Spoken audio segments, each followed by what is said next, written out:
Feel like you're about to get busted for not knowing your stuff? Well, then this video might be the one for you.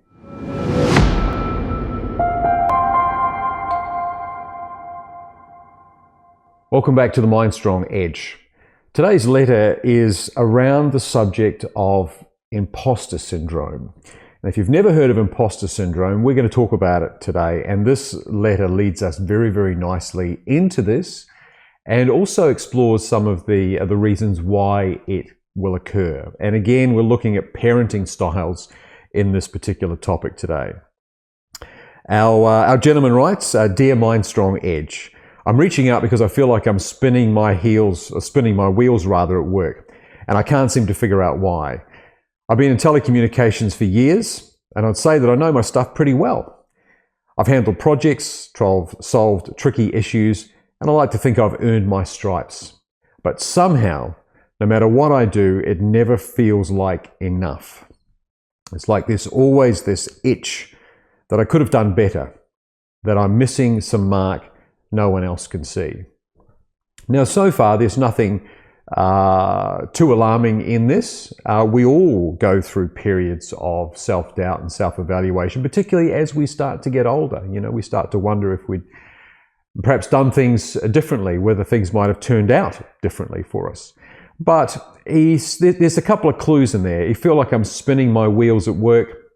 And to me, that says, it says he's not getting traction, not moving forward, not moving where he wants to be.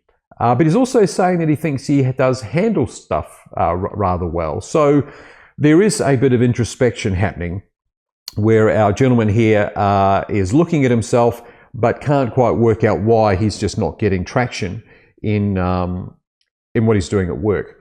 And it goes on to say, this mindset really messes with me. Well, it will do, because it's actually a very confusing thing. I'm doing the work. I don't understand why I'm not moving. What's the problem here? He goes on to say, I obsess over the smallest details in a report or spend hours polishing a presentation, even though most people would have called it good enough after the first round. Okay, so we're starting to get some clues here. Then I get caught redoing work that's probably fine, just to make sure every dot and dash is in the right place. My team sometimes get exacerbated because I hold them to the same standards. And I'll admit, I don't make things easy for them.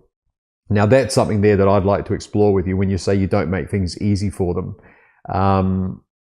I think that I'd really like to understand what you mean by that, and I'd be looking for some examples of how you don't make things easy for them. Are you a bit of a tyrant? Are you? What is it exactly that you're doing or perhaps what could you do to make things easier?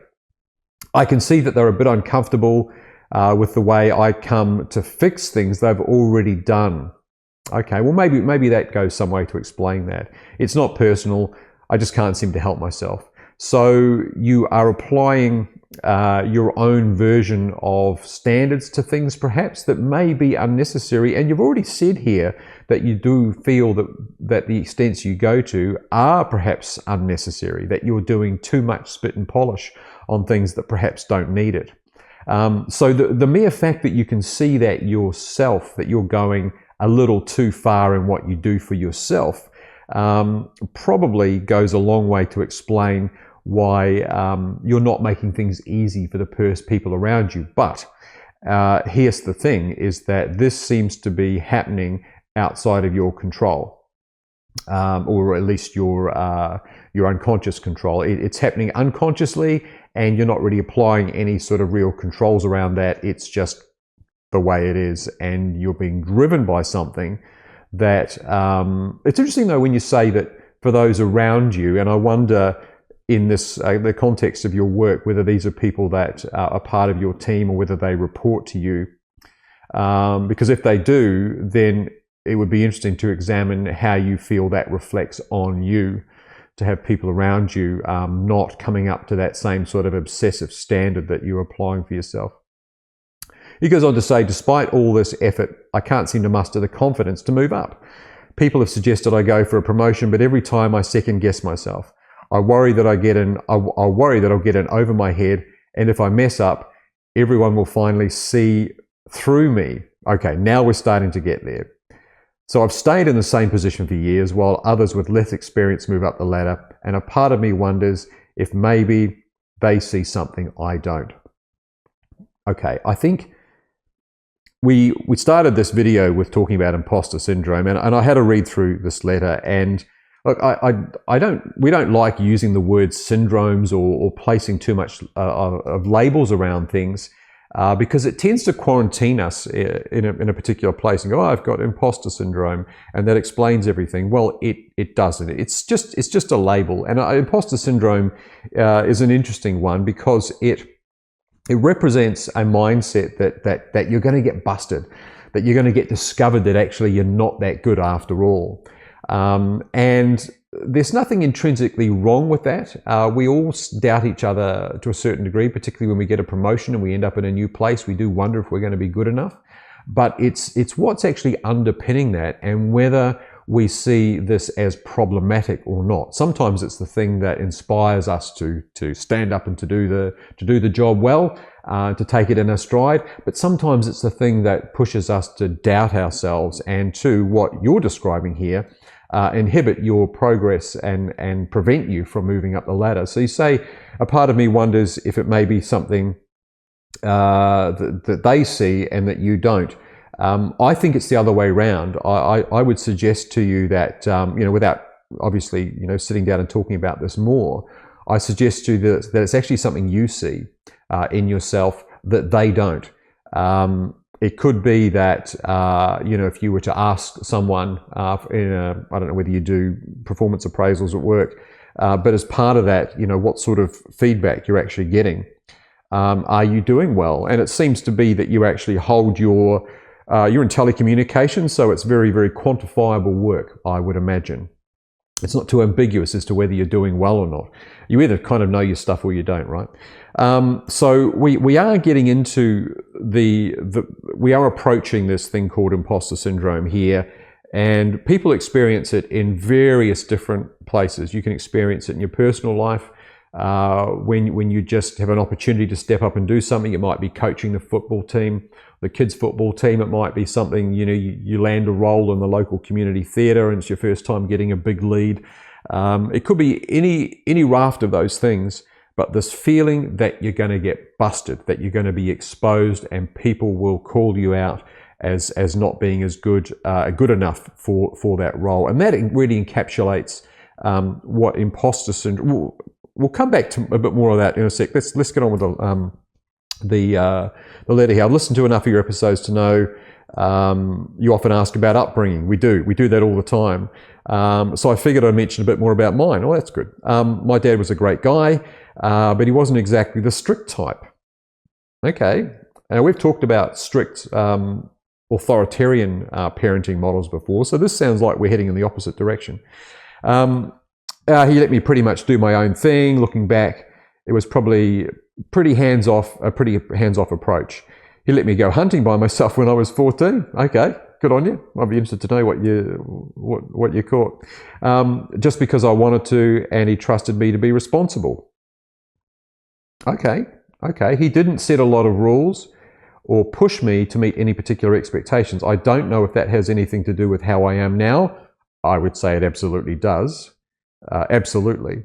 But I know I never had to reach for much or work to a fixed standard growing up.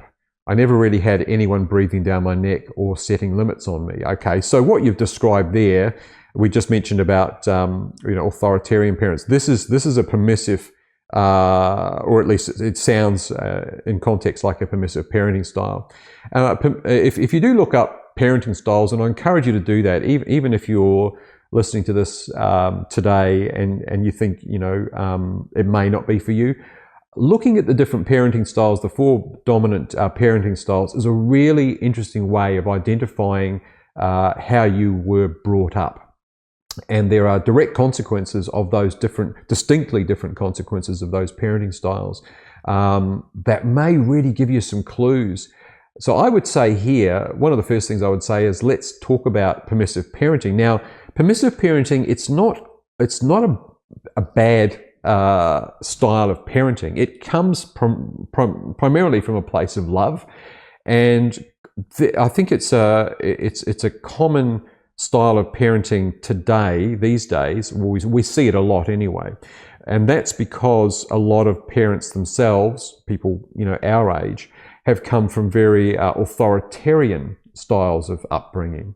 And we look at that, the rigidity and the rules and the just do it sort of stuff, and children should be seen and not heard of the way we brought up. And we thought, well, I don't want to bring up my children like that.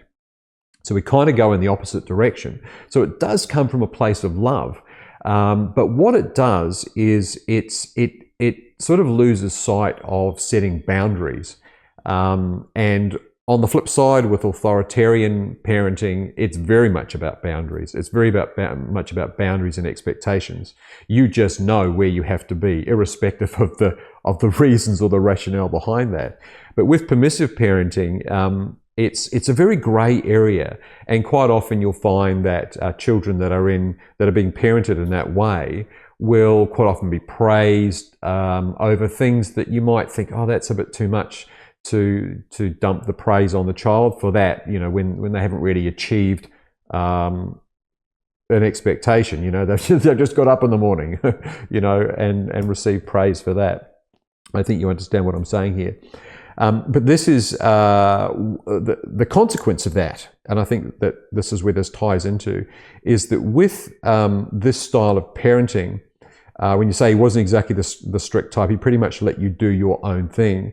He let you go hunting when you were 14. When you're that age, you don't have the emotional maturity to make good decisions. And if you're left to your own devices, you're looking for that line, particularly as a young man. You're looking for that line of what's acceptable. And it's not really defined. Okay, it's kind of undefined. You can do your own thing. You say here, he didn't set a lot of rules or push me to meet any particular expectations. So if you don't know where the line is, it's very, very difficult to find it, and to then, I don't want to use the word judge, but you are kind of judging yourself against that line. Am I good enough? Well, am I, performing adequately on that line that's been set for me? But if the line is ambiguous or grey, then how do you know where you are? And this is the crux of this problem. And I'm not saying it's the crux of the problem for you, but when we talk to people that are in this sort of space of self-doubt and not moving forward, you're really just treading water in the same spot, is that you may well have the ability, and I think you've actually said here that you think you do, but you don't know where the line is. So it's not so much that you doubt your own abilities, and this is where the imposter syndrome might get a little bit whitewashed a tiny bit, because it might not be strictly that, but it manifests itself as that. So if you consider yourself to be proficient in your job and you're getting good feedback, and you're pushing yourself too far, then it really suggests that the line, the performance, the benchmark, in your mind at least, is not clearly defined. And this may be well defined in your key performance indicators in your job, if you have those things. And I'm not really talking about those, I'm talking about you as a person. Am I good enough? Ask that simple question. Am I good enough? And if you don't know what is good enough, then you can't answer the question. Now, you may well be good enough, and people might tell you all the time, you're great. But if you can't see it yourself, where you sit on that line, and for a guy, this is really important, to know where that line is and to be able to meet it and go, I'm good. I'm content in myself that I'm doing the thing according to what's expected of me as a man. So there's a bit of a subtle difference there between your performance at work and your sense of accomplishment and your sense of, whether what you're doing is enough. And it sounds to me like you're not getting that, which is why you're pushing yourself beyond, and you're pushing those around you beyond. He goes on to say here, maybe that's why I'm struggling now. Hard to say. All I know is It's like I'm always trying to hit some invisible target and I can't quite see. That's it right there.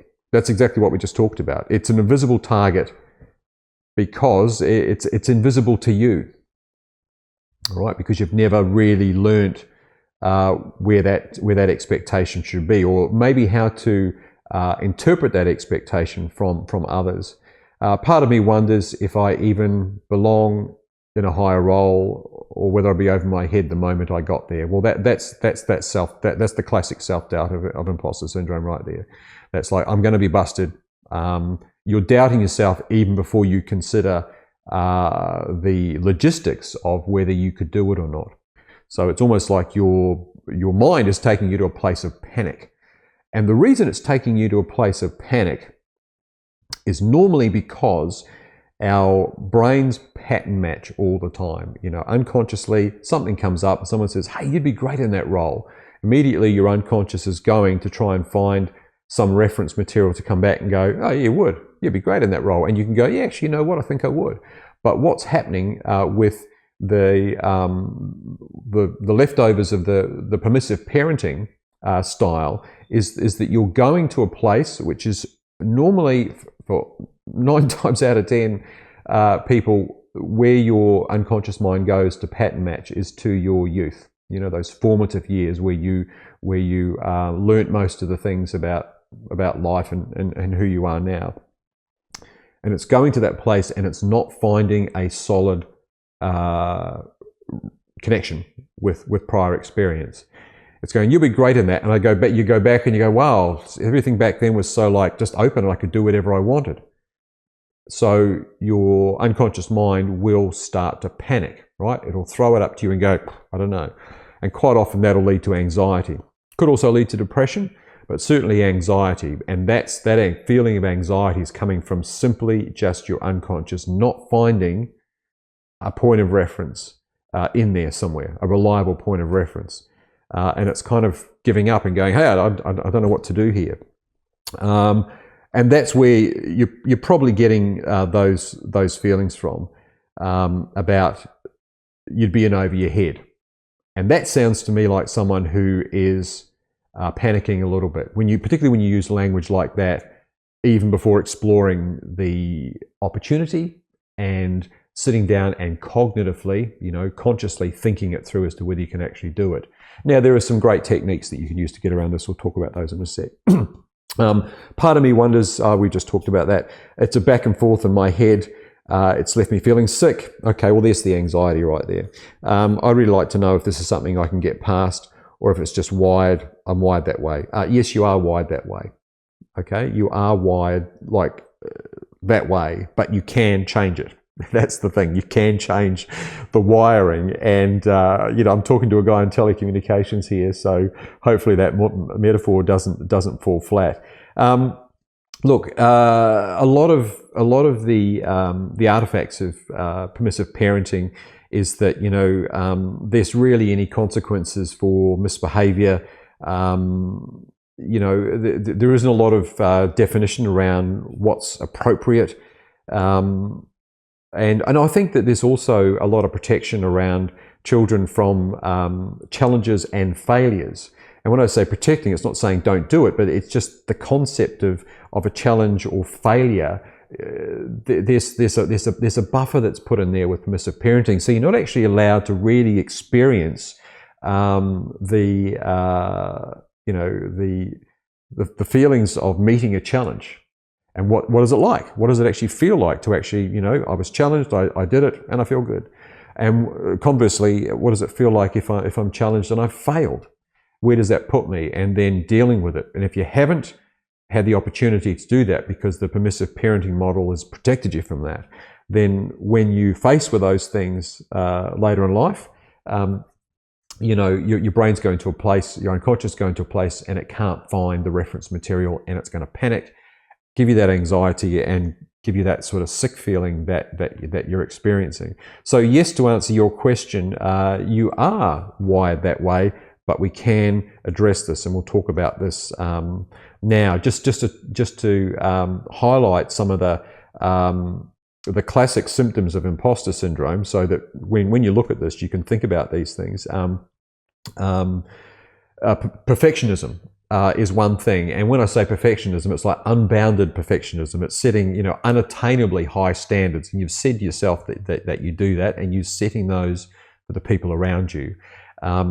Become more consciously aware of that, and I think that one of the things you can do here is to sit with your team and define what the measures are of expectation. What do we need to do? And agree that. Because if you start agreeing this with other people, you're kind of making yourself accountable to a level, and you're saying, this is where we need to be. We don't need to be beyond that. This is our pitch. And we're all going to be happy with this. It could be a case of bringing that work back to the boardroom or wherever it is, the workspace, sitting down and go, okay, let's have a look at what we've got. Do we all feel like this is sufficient, right? And you're going to feel that pull to go, I just want to do a little bit more spit and polish on this thing. But if you're doing it in a group, it just gives you that control mechanism to just go, okay, I need to model myself to the feeling of the group, and do that consciously.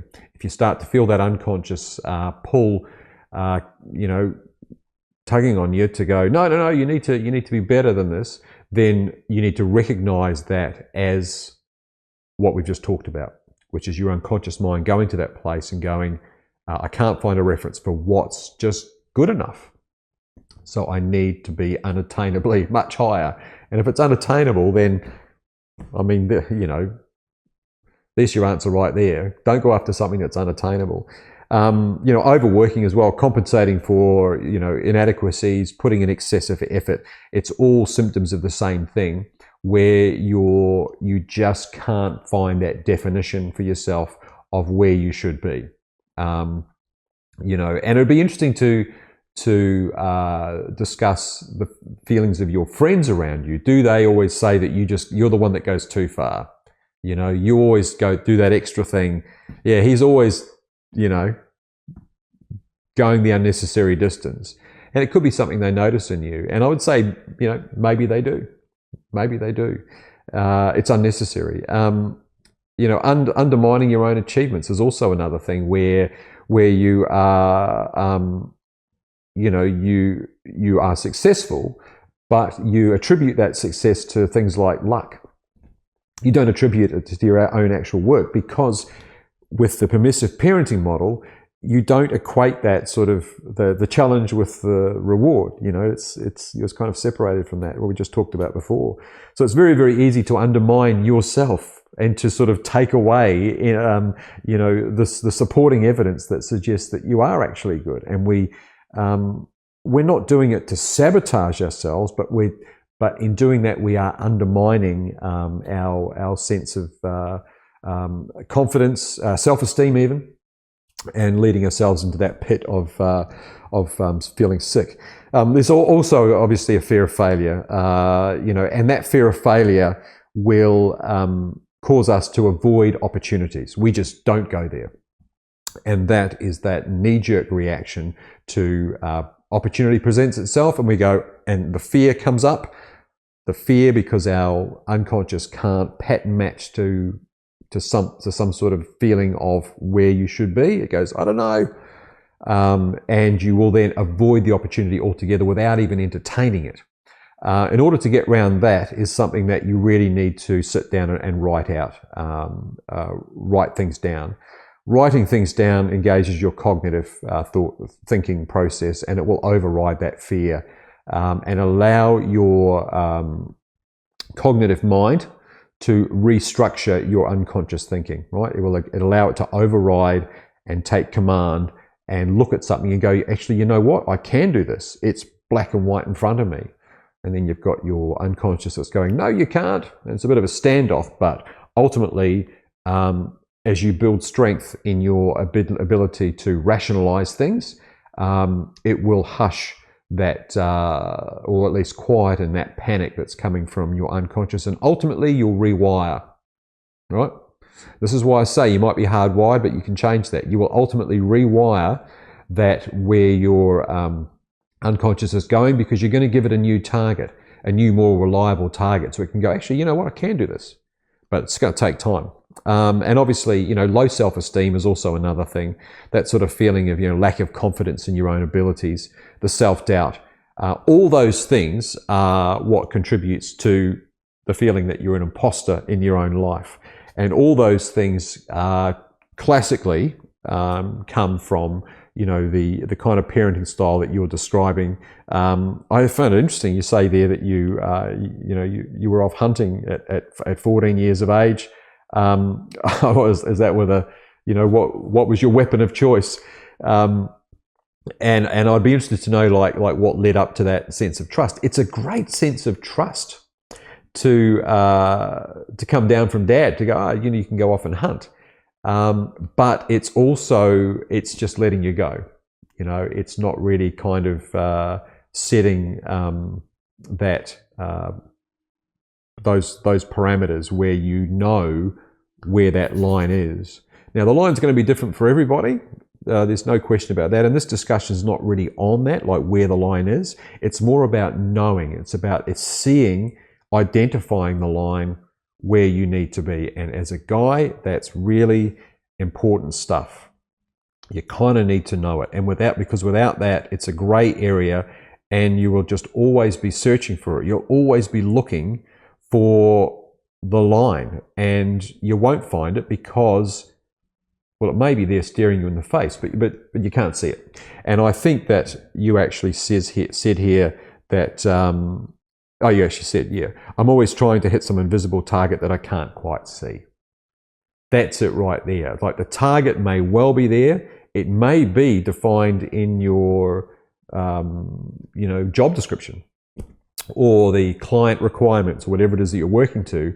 But there's just something that unconsciously, your brain or emotionally, it's going to try and resolve whether you're good enough, and it can't find that information because it's not there. It's just too ambiguous, it's too grey, and it's just coming back with nothing.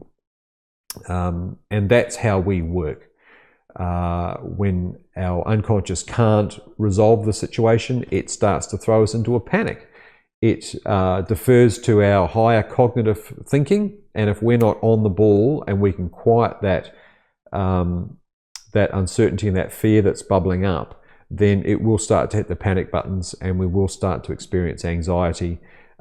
We may slip into depression, but certainly we will act irrationally. And one of those irrational behaviors is the self-doubt. Just dismissing opportunity, and without really knowing. And I'm pretty sure that you say this in your first sentence. You say that you're missing the mark, that no one else can see. It's the opposite of that. It's the opposite. It's you that can't see it. The mark is probably there and very well defined. And this might be why, you're agitating the people around you, is because perhaps they can see it.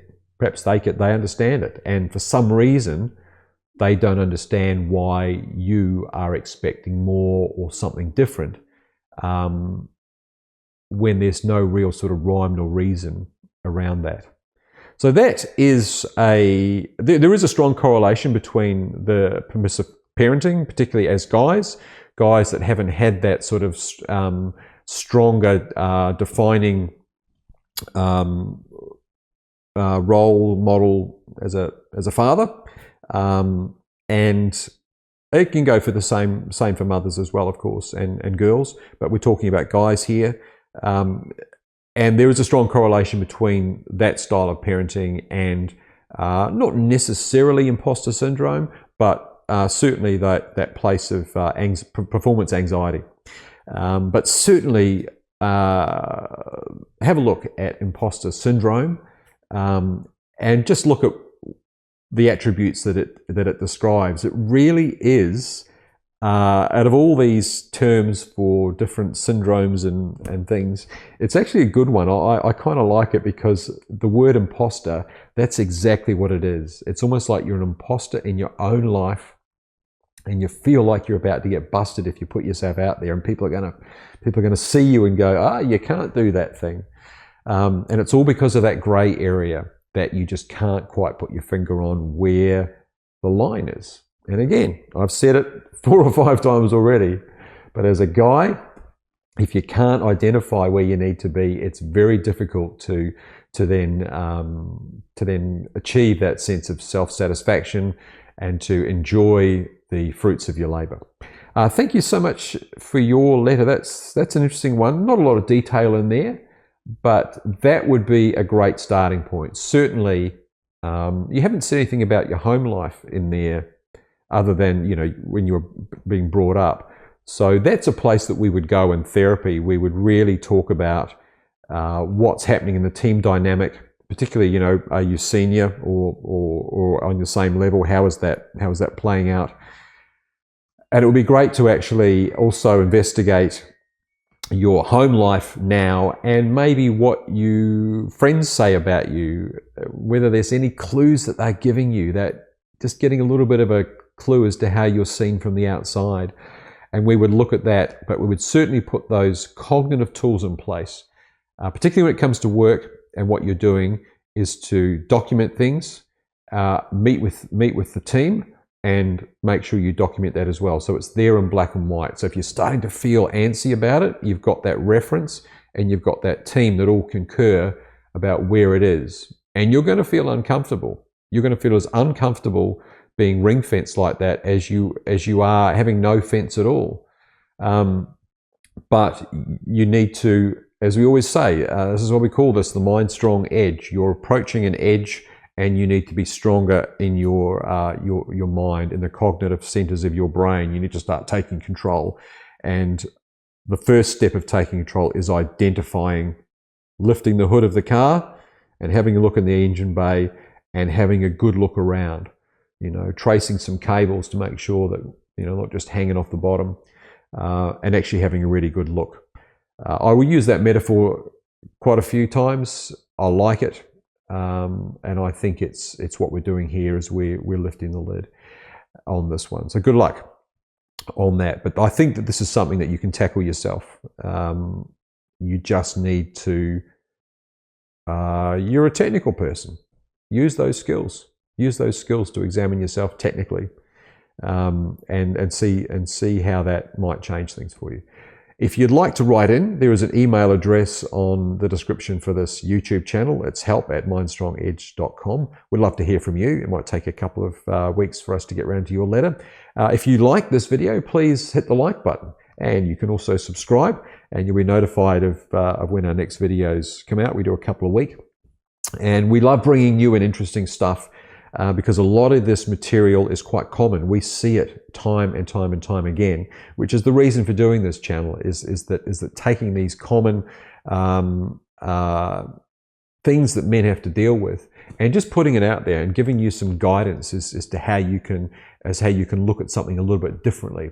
Lift the hood, have a look, and see what's going on in there. Thank you for your letter, and we look forward to catching you next time right here on the Mind Strong Edge.